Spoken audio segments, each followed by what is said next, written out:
Hello, it's me, FullyStackedTear, just going to be doing a quick video on Rising Storm 2 Vietnam. Mainly doing this video because the fact that the free weekend is going to introduce a whole range of people who haven't played the series before, so I'm just looking to give them some quick tips to save them some time. So just to get straight stuck in, I'm just going to go with number one. Number one is about squad leaders and commanding.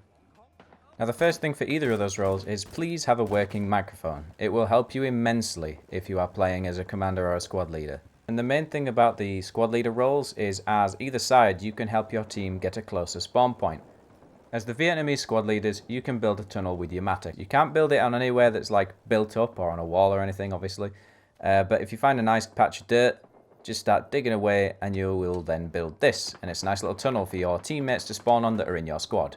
If you're an American, they can spawn on you anytime without having to build anything. However, this means that you have to be playing a lot more safe, because if you die, that's the spawn point gone. You'll have to come back from whichever spawn point is then closest.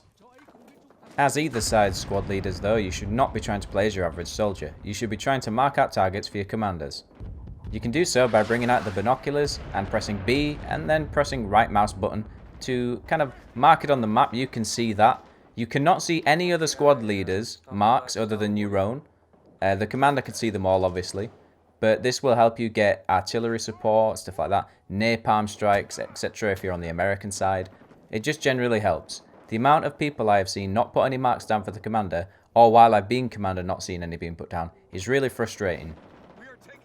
This second tip is kind of really obvious unless you're not used to this kind of game type, but I'm just going to point it out anyway. What you want to do is be scanning ahead of yourself and checking around your corners quite regularly. It's a very tight, compact kind of game most of the time, and people are going to be around corners. You're not going to see them coming, or you'll get shot from a really long distance where you could have seen him if you'd have taken 1 second to scan the horizon kind of thing. It's really obvious, but I just thought I'd point it out. Quite a lot of people I've seen in the free weekend have been charging about. I'm sure that'll go down in time. The third tip is, unless you are going to be in a very close quarters area a lot of the time, you want to stick it on single fire. For example, look at this. I can 3-tap it, get some nice accurate shots off in pretty much the same location. And that's going to benefit you a lot. I mean, this distance is pretty much accurate to what you're going to be fighting in. If you try and use auto mode, I mean, I'm trying to get little like 3 sprays off here, and it's just not happening at all. So try and keep it on single fire. It'll most likely benefit you. The fourth tip is to use the game sound to your advantage. For example, I've got a clip here where an artillery barrage starts to come in while we're defending. Now, you want to use this directional sound to your advantage when you're trying to attack or defend, or just in general when your team is using artillery or an AC-47 or anything like that really.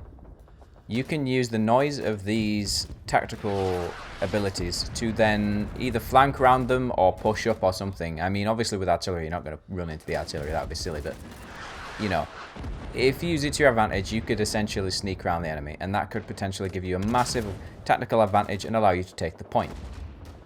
This can also be used from a large distance, because obviously artillery is very loud. You can hear it from across the map. It can muffle your footsteps if you use it correctly. The final tip is really another thing that I've seen people do that's really basic, and it's a bit confusing to see. For example, this map has 1 point, which is obviously once they take it, we move back. So I'm not going to use that as an example.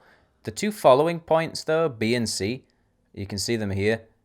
People usually, they'll take B for example, and then they will leave B completely open and go to A, meaning that the enemy team then goes to B, captures that, meaning you have to go back to B and take it again.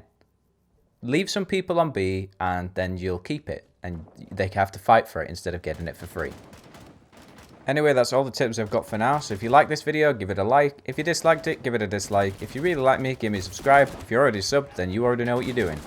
Anyway, I'll see you for the next video, and I'm going to be streaming this quite a lot, so keep an eye out for that.